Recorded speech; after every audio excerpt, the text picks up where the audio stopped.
Om Brahmanandam Param Sukhadam Kevalam Jnana Murtim Dvandvatitam Gagana Sadrisham Tattvamasyadi Lakshyam Ekam Nityam Vimalamachalam Sarvadhi Sakshi Bhutam Bhavatitam Trigunarahitam Sadgurum Tam Namami Om. Adorations to Sadguru, who is Brahman, the giver of supreme bliss, embodiment of pure consciousness, one without a second, vast as the ether, infinite, eternal, beyond the three gunas and their modifications, the supreme preceptor. Yoga Vasistha, Upashama Prakarana, section 73. Is focused on grief, the illusory nature of grief. Look for grief where it is. All through your life, your body experiences the reaction of your mental stress and expresses grief. Your eyes, your nose, your ears. But when the soul departs, there is no grief in the body. Body is completely, there is no pain anywhere in the body. So it is not the body that gave you pain. And the departed soul goes on flying, again, allegorically, from body to body, and ultimately, the departed soul is a ray of God. The ultimate reality behind the soul is Brahman. In brief, firstly, grief is not a reality. But through conditioned mind, the mind that is not enlightened, individual soul continues to experience grief. Another general term is pain.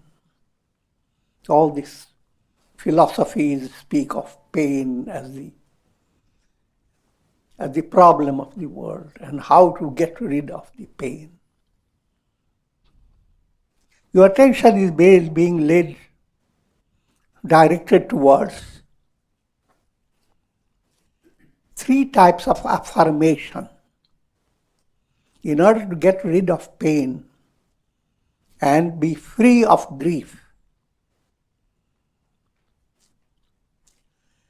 Turn to your mind, because mind has the answer to it. Mind is the cause of bondage, and mind has the answer. In and through the mind, you attain revelation, realization. Three types of affirmation. Affirmation is a nischaya. You create a firm grasp of who am I? What is real? But without my going into details, three types of affirmation is, first one, I am all this.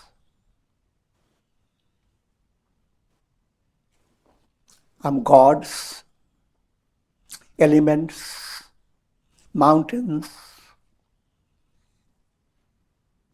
stars, Milky Ways, all that you think of, all the five elements, and all the five elements, whatever is composed of those five elements. And I have already explained that you may adopt any type of meditation on the earth element. It can take you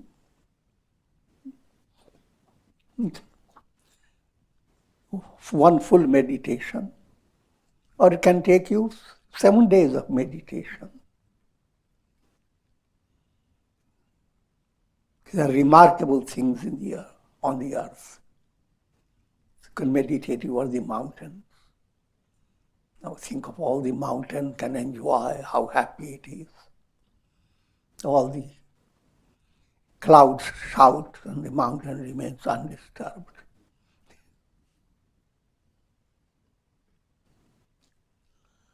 And similarly, you can go after water element, fire element, air element, ether element.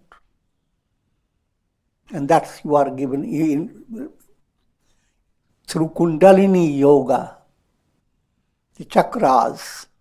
Each chakra opens the door to a particular meditation on element. Muladhara opens it for earth element. Swadhisthana, water element. Manipura, fire element. Anahata, air element. Throat, ether element. When all elements are over, now we are entering the mind level, cosmic mind, and that's your Ajna chakra. So first affirmation covers the elements and all that the world, all the universe that is the result of elements. You want more insight, Gita gives that, Vibhuti Yoga. Anything that you see, you discover the glory of God operating through even a simple flower. Glory of God operating through the ocean, through the shining sun. And if your mind becomes highly advanced and cultured, the glory of God is operating through your own eyes. How do the eyes blink? How do your ears hear? It's a miracle. So, all this field is opening for you if you focus on this type of affirmation that I am all. Second type, you are going one step further. What is that underlies all? Reality underlying all. Gods, elements, mountains, oceans, Milky Ways, the whole universe. What's the reality behind it? And that reality is Brahman. That reality is I am. You are ascertaining the I am. That I am is not your body, is not your prana, not mind, not intellect, not even your ego. That I is Satchidananda. Existence, knowledge, bliss, absolute. That I is absolute awareness, Chaitanya Swarup. Third type relates to state of ignorance, when you are not enlightened. You constantly assert and intensify the idea I am the body. How good it is. I'm so many years old and still I behave like a young.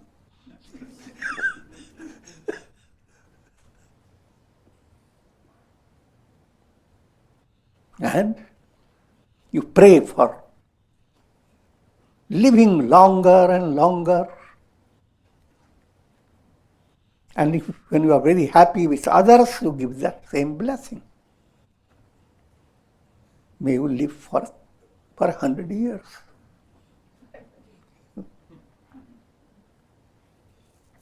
Sat term is not just 100. It relates to 100 times 100 and more. It's an allegorical term for limitless period of life.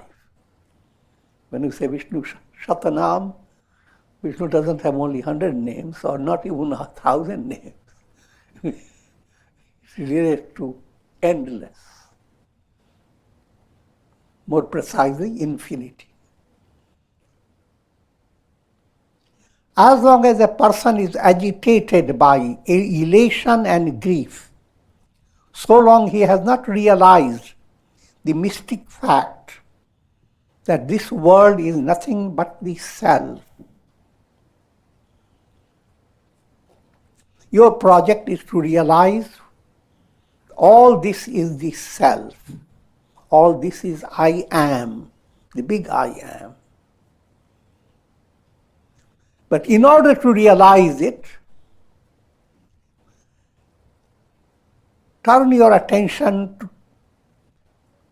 to how do you handle harsha vishad. Harsha is joy, things that are favorable bring to your mind joyousness, harsh. And when things are taken away from you, vishad, elation, depression, harsh, vishad. Elation and depression, they are swinging of a tree. The tree must move by the breeze, by the wind. If it does not, it is not a alive tree. Or it is not gaining a strength at the root. So simply by seeing any person being overpowered by elation and dejection, you should not come to a conclusion that person is a failure in meditation. What? Try to understand. Now I'm leading you to a mature way of looking at things. When you are told you should not be swayed by elation and depression, the idea enters your mind that you should just stay like a wall, like a stone. And you succeed in doing that. But you are fooling yourself and fooling others. And inwardly you are becoming so weak that the whole world is fearful for you. Source of fear.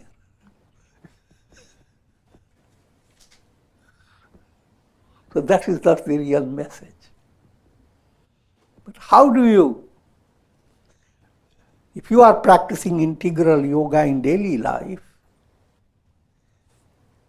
you allow yourself to be flexible, but at the same time, at deeper level, your focus is on experiencing serenity. Something delicious is cooking in your kitchen. In the meantime, you can walk around, jump around. In other words, you don't have to be static. But whatever you are doing,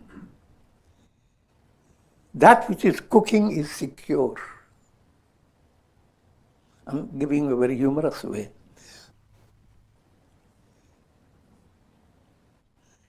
In your sadhana, allow your mind to swing, but always in each swing, turn your mind to God. It swings in a positive way,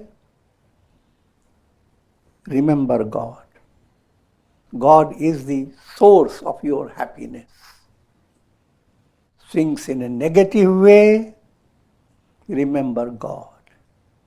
He is giving you the opportunity to turn away from the world and turn towards Him for refuge. दुख में सुमिरन सब करे, सुख में करे न कोय. See, the statement is there. People turn to God.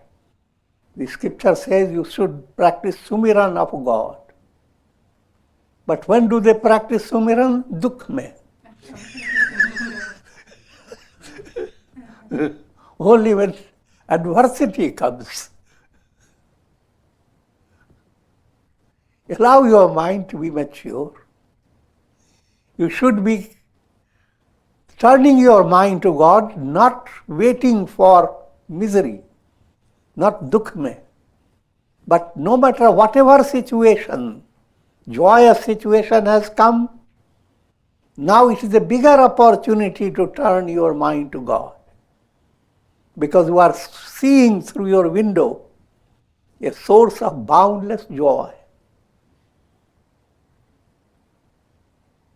And therefore, your happy moments should not allow your mind to just stay with worldly gossip, but allow your mind to catch inspiration for Godward movement. In brief, you have to figure out how to handle all changing situations, challenges in life that compel your mind to swing like and dislike. But while all this goes on, how to understand that all this is normal, rather needed for your mind to become rooted in God. If you have only one type of experience, you will be completely fooled. So, what the scripture says, as long as a person is agitated by elation and grief, as long as he has not realized the mystic fact that this world is nothing but the self, for such a person, the world continues to be a reality distinct from the self, distinct from the spirit. And therefore, he must whirl through the cycles of birth and death. Let me simplify. As long as you are being fashioned by joy and sorrow, joy gives you one type of mark in your body. Vishad gives you another type of injury. On one side, injured lines. Another side, some good paste, sandal paste. Sandal paste on one side. If you are in that situation, you are in a state of bondage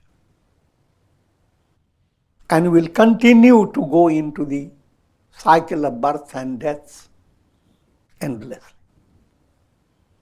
So that needs to be treated, cured. How? By serenity. And serenity and understanding that I am not the body, not the mind. I am Brahman. That type of insight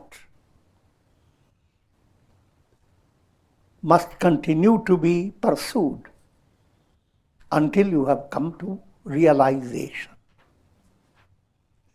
The first two attitudes are born of sattva, or increasing purity of mind.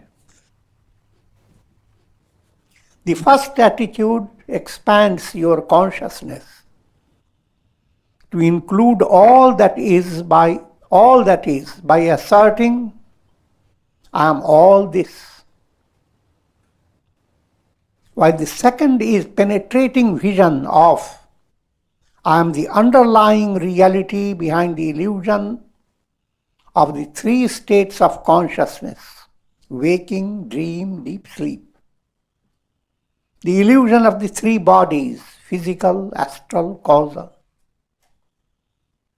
as well as behind all names and forms. The persistent practice of these two attitudes. First attitude, I'm all. Everything that you see is I am. Second attitude, I alone am. All that you see. First attitude, think of the sun and countless illuminations. First, be drawn to illuminations. I am the sun. Look in the rainbow. How beautiful I look. Look at the clouds shining with the sun. I am. See your shine. See your glory. And come to another level. I alone am. Compare the sun with so many illuminations coming from the sun. The illuminations the sun does not depend upon. But illuminations are the first media to draw your mind to the sun. So we allow your mind to be inspired in two stages. First, all this is God. Look at the glory of God. And then secondly, all is God. And that God is I am. But the deep-rooted notion, I am the body, is the source of all miseries. If you stay with the simple manda buddhi, dull-wit mind, that this is body, this is the reality, I am body. And your mind does not have anything else to think of but the body. That is the definition of bondage, bandhan, and the source of all miseries. An enlightened sage, however, goes beyond the three gunas and therefore rises above these three attitudes. Now, three attitudes we described, they are a form of sadhana. When you have attained realization, sadhana is automatic. You did not need to practice it. Stay peaceful is a sadhana in the beginning. But when you're enjoying peace, forget about sadhana. They really don't forget about it. Sadhana means same state, the goal that you want, you are doing it with effort. As long as effort is involved in attaining the end, the goal, then it is sadhana. But when effort becomes effortless, you have attained siddhi. You have attained perfection. So in a Jivan Mukta, or as you advance, practicing virtuous qualities, it's not a question of practice. You have no choice. You enjoy it. Being good It's not a question of a choice. Good is always better than the bad.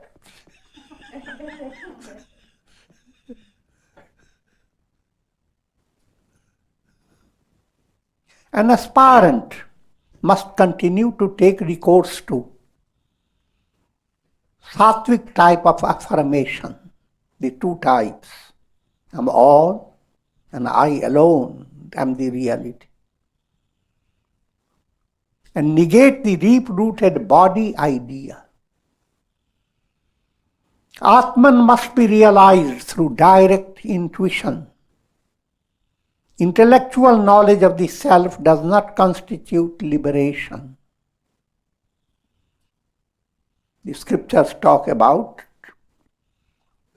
two stages. One is called Paroksha Jnana, another Aparoksha Jnana. Paroksha Jnana is indirect knowledge.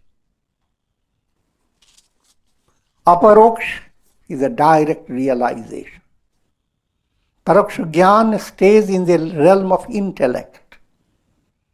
But even that is not ordinary attainment. First stage of attainment is allowing your intellect to have a clear understanding, a clear grasp of what is your goal. But each lesson we give it quickly. You always understand it is always progressive. Therefore, the importance of Swadhyaya. 5 years back, the same scriptural text that you studied and you felt inspired. Now, if you are following the sadhana, now you will find the text giving you a profounder meaning which you didn't catch in the beginning. That automatic goes on. That's why scriptures never say, stop your swadhyaya. As long as you are always studying and gaining lessons. And of course, when you gain lesson, you share it with others. Jnana yajna. And the more you share, greater is the possibility for your gain. But that comes to another stage. If you stay confined, then your knowledge is narrow-minded knowledge. Your knowledge has not been effective. Aparoksha is direct revelation, direct realization. Intellectual knowledge can be compared to caterpillar stage. Intuitional knowledge, butterfly. The difference between caterpillar and butterfly. Your intellect goes through transfiguration. This is dramatized in other scriptures by bringing a parable that some village young men created a project of crossing the river. 10 of them had gathered and they crossed the river. And now they sat in circle. And first thing that in the mind that come, let's count that all of us are safe. No one has drowned. And they are not, they are all stupid level. So, each one counts. But he doesn't include himself. That 1, 2, 3, 4, 5, 9. What happened to the 10th?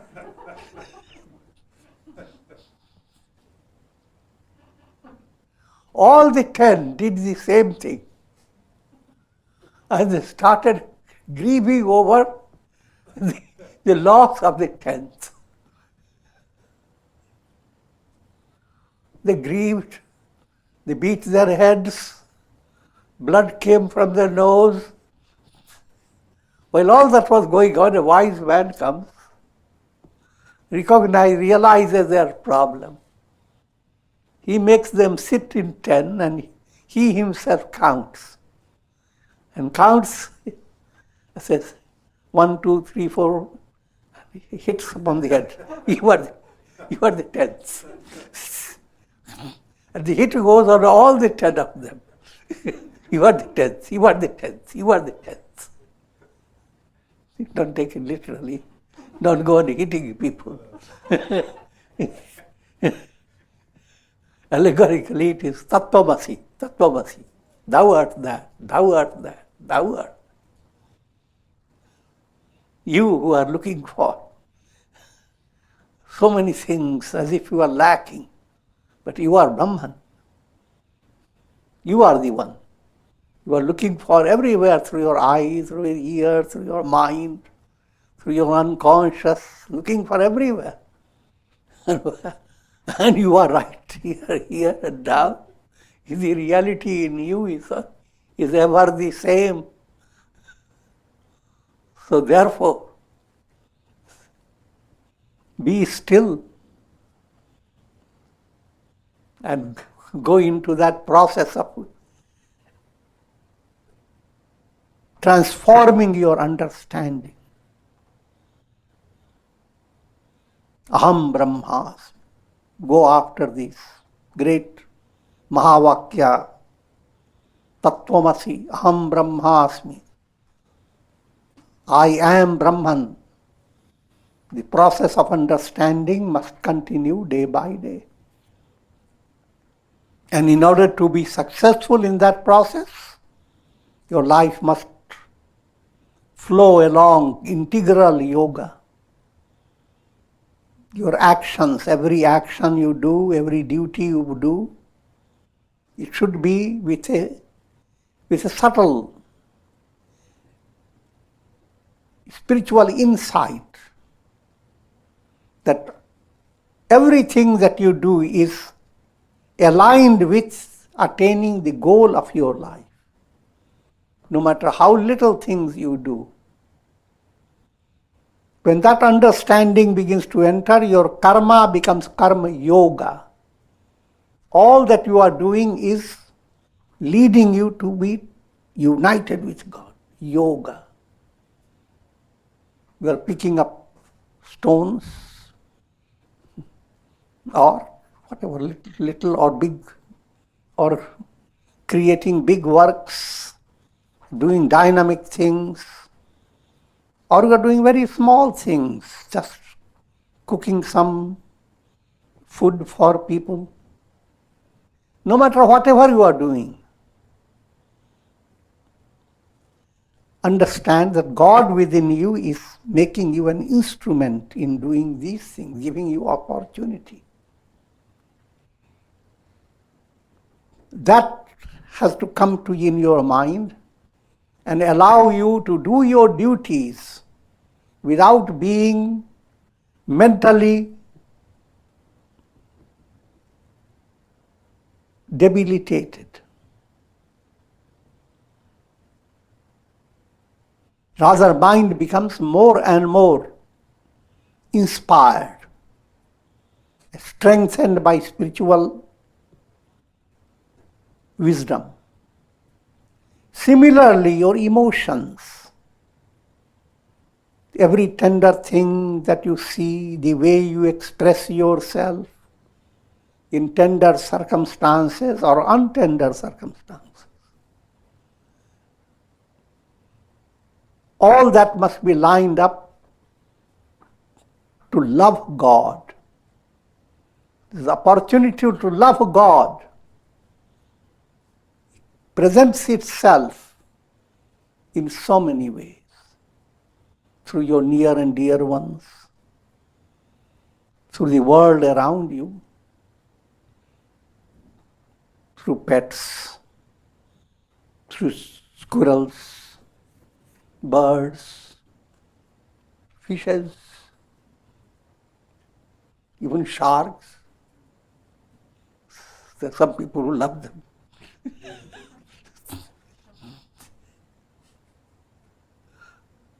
And likewise, so therefore you are adopting the path of bhakti, allowing your tender sentiments to be aligned with the goal of communing with God. So every tender sentiment is touching God.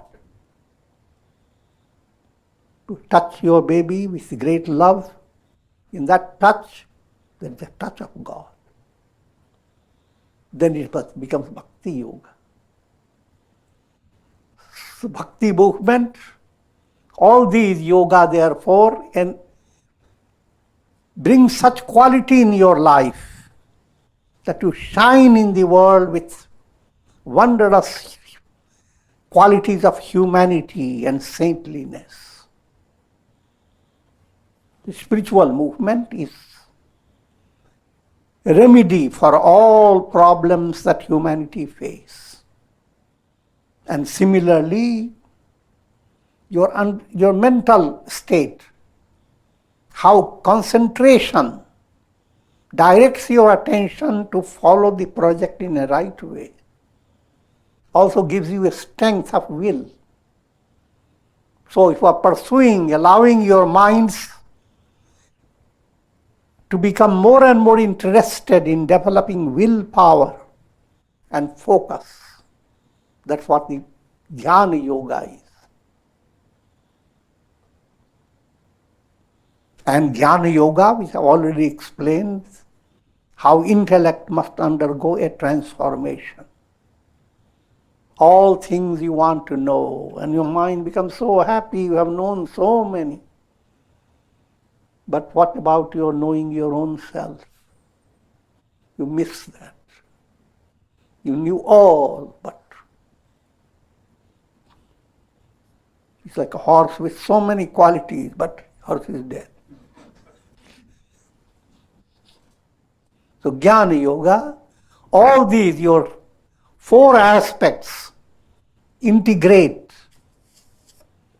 Then all this doesn't mean that you become so calculative. It should become spontaneous. When a tree grows, it is doing so many things, it's spontaneous. If you study it, it takes you time, and there are many stages of learning. Liberation is neither above in the vast realms of space, nor below in the nether worlds. It is neither on the earth, nor in the heavens. The glorious state of liberation is in the chitta, freed of all illusions. Chitta, your mind stuff, which expresses itself in 4 ways. Then we call it Antahakaran Chatushtaya. Chitta, the unconscious. Ahamkara, ego, egoism, ego. Buddhi, rationality, reasoning. Manas, that handle practical realities and also operates through sankalpa vikalpa. Sankalpa means mind questions, is this the right one or that's the right one? It says, no, this is the right one. But in the doing so, all these 4 are interrelated. Mind gets the help from the intellect. And the mind becomes interested in knowing because ego pushes it. And chitta goes on supporting it by all the impressions that have been stored in the unconscious. At every moment, all the four are involved. When you are listening, first words you are picking up through your mind.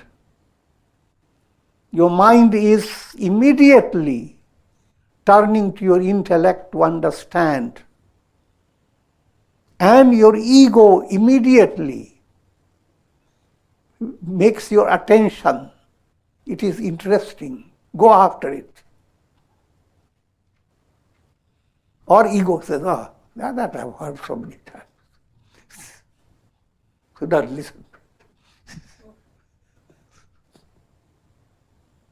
And all that you are gathering becomes recorded.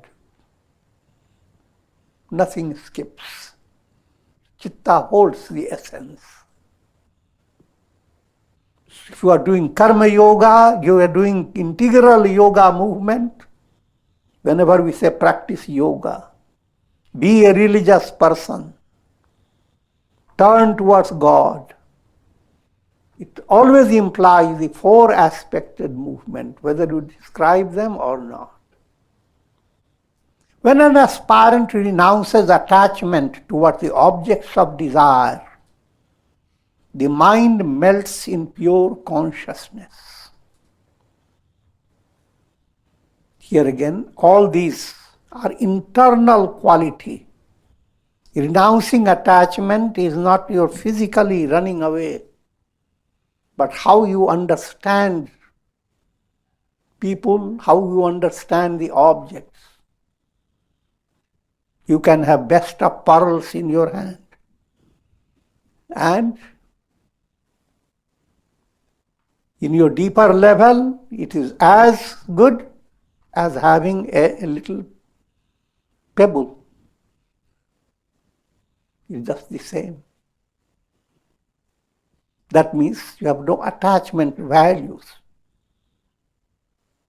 You will say, how can that be possible? Pearl, so much, and it's pebble. Think of it profoundly. They are separate from you.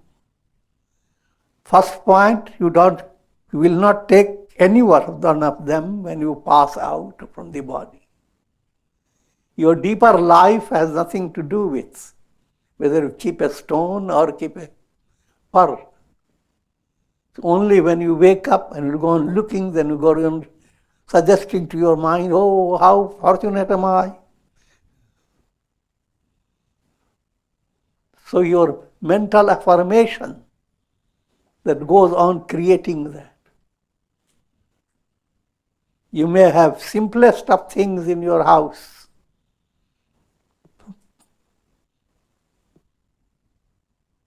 From worldly point of view, they may have no value.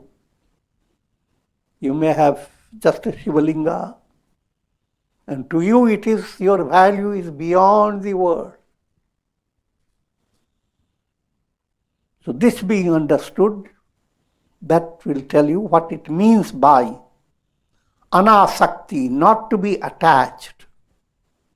If the world you do not hold on to worldly values, to live through the world, handle them all, but not stay with a deluded mind that this is the setting I will have after I die. Oh God, give me the same type of building in heaven.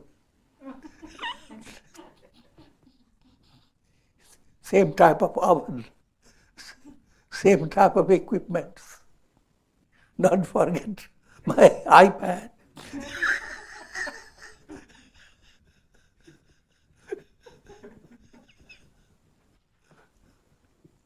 So that does not liberate.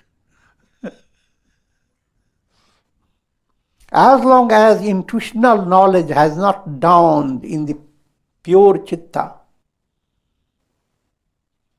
so long the chitta will continue to maintain a miserly view of the self. If you don't follow that path of enlightenment, then this is the way the mind will go. And through the deluded mind, the view of the self, who am I, that goes on being intensified day by day. I am in bondage. I need to attain liberation. That again is a state of one who has become aspirant, which is a desirable, rather commendable stage. But when the chitta is supremely purified, it has no desire even for liberation. It becomes liberation itself. So what we are being given is that even the state of liberation is completely stripped of mind's desire. Section 74. More insight into enlightenment. Sage Vasistha continued, O Rama, deluded men suffer the pangs of separation when they do not see the faces of their wives and children. In the same manner, overpowered by ignorance, the self is unable to behold its own glory.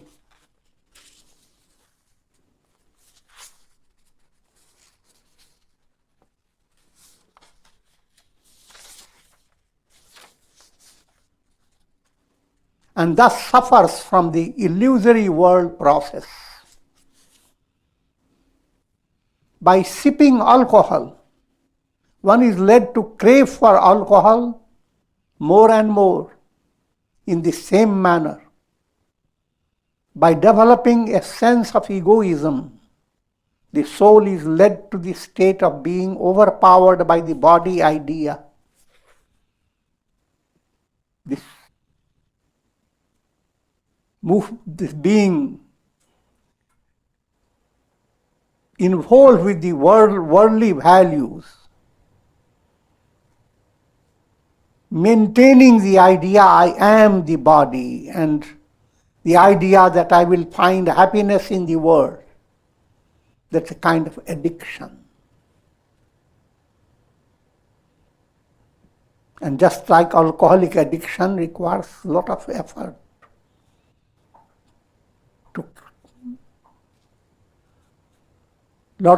needed to cure yourself from addictions. And this is the source of all addictions. And ignorance, love of ignorance is the greatest addiction of all, which expresses in the form of love for the idea I am the body. This addiction leads you to be immersed in attachment, greed, delusion,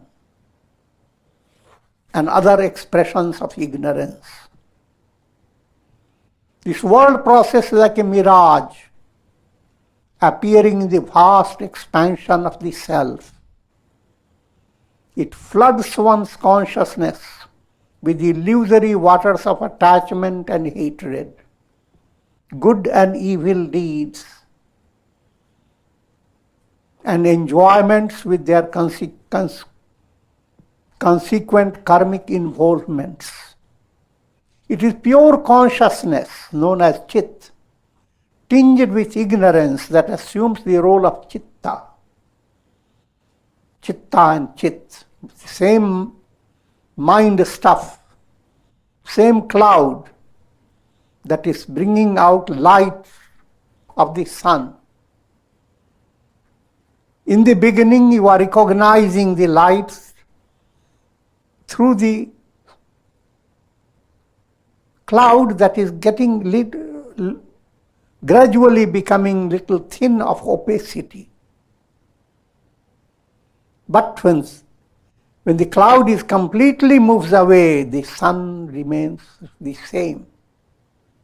The mind That same cloud has no existence. I'm just giving you a kind of simile. But the idea behind it, that once chitta is freed of illusion, it is nothing but pure awareness. Chitta in turn gives rise to ahamkara. Let me give you a simple way to understand. There are 7 chains of pain. First reality you are facing, pain. Asking the question, what can I do about it? The cause of pain is your embodiment. You have entered this embodiment. Why have you entered into this body? Karma. What's the cause of karma? Raga dvesha. Mind swinging to like and dislike. What's the cause of swinging to like and dislike? Ahamkar, ego within you.